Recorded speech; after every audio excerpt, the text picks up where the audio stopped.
In this video, quickly, I want to show you with a simple example why we need to keep strict mode enabled in NextJS or ReactJS. Doesn't matter. NextJS is based on ReactJS. But first, let's take a look at an issue that we usually see. So when we start working with ReactJS or NextJS, one of the very first things that you notice is this. Some of the functionalities are happening twice. For instance, here you see output twice, because here in the code, if I show it to you, we have just one console.log, and if I try to refresh the page, you see it prints out output twice.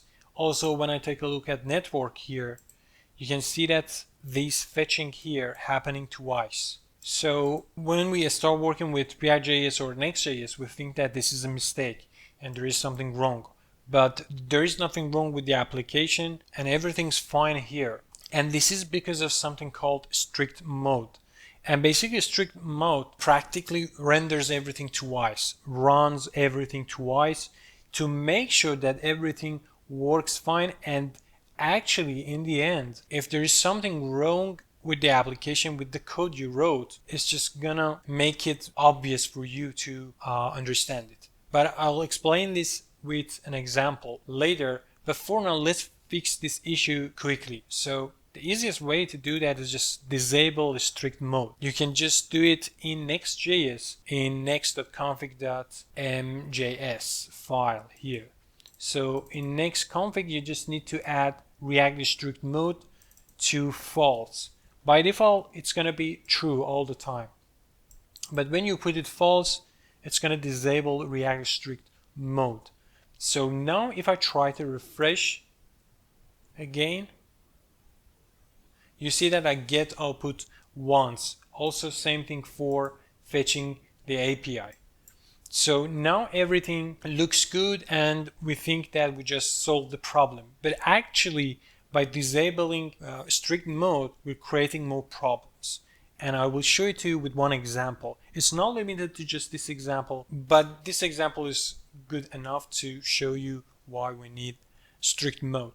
So for instance, let's see how we can actually create a countdown button.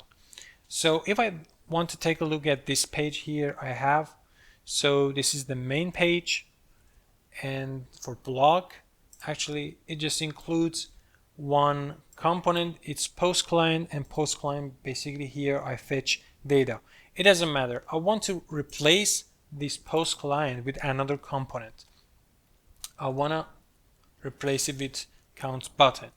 Basically it's another component I already created, and it's a really simple component here. So here we have a button and we have onClick event. And inside that, we have count1 function here I created. So this count1 function, as you can see, I created a state called myState to keep the number of counting. And here inside myState, I basically pass the value for current state. And here I defined a global variable called myCount. And by default, it's 0. So whenever this function gets called, it's gonna add up. So myCount plus 1.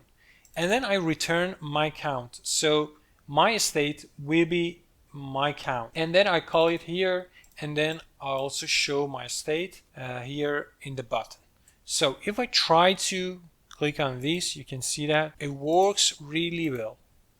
No problem. Okay. But now let's activate strict mode. Get back to next.config here, and I want to change it to be true.